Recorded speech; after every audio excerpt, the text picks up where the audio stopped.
नमस्ते डॉक्टर साहब। नमस्ते। आज का जो टॉपिक है वो विटामिन बी 12 और विटामिन डी से संबंधित है। मैंने अपने पर्सनल प्रैक्टिस में भी ऐसा देखा है कि बहुत सारे पेशेंट्स आते हैं और उनको विटामिन डी और विटामिन बी 12 की कमी ब्लड पिक्चर में आती है बहुत बार, और जनरल वीकनेस और इस तरह के बहुत सारे सिम्टम्स आते हैं।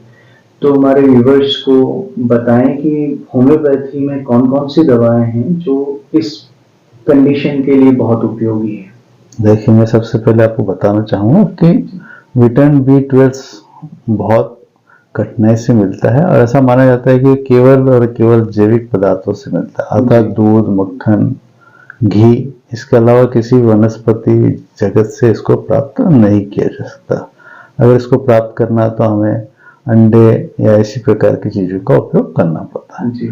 परंतु आपके लिए ये जानकर आश्चर्य होगा कि हमारे शरीर में ऐसे एंजाइम भी होते हैं जो स्वयं बी 12 बनाते हैं, और इस बी 12 को बनाने में अगर कोई चीज़ हमें मदद कर सकती है तो उस दवा का नाम है कैल्केरिया फास्फोरिकम 200X।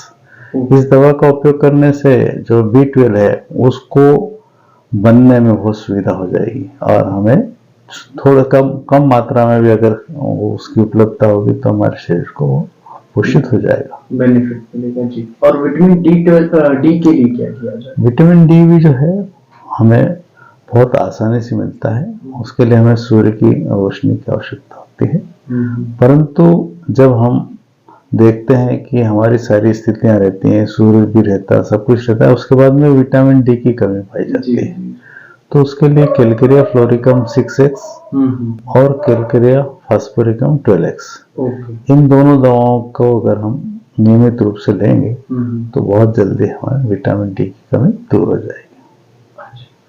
ठीक है सर, आपका बहुत बहुत धन्यवाद इस विषय पर चर्चा करने के लिए। Thank you. हाँ, वास्तव में ये जो है मुझे गर्व है कि आपने इतना अच्छा प्रश्न करा, और जो है होम्योपैथी के माध्यम से हम हमारे आपके मित्रों को ये संदेश पहुंचा पा रहे हैं कि हम करने में या पोषण करने में भी सहयोग प्रदान कर सकते हैं। हम अगले वीडियो पे और कोशिश करेंगे कि दूसरे विटामिन और इनकी कमियों के बारे में बात करें और उनकी किस तरह से ट्रीटमेंट किया जाता है वो बता सकें।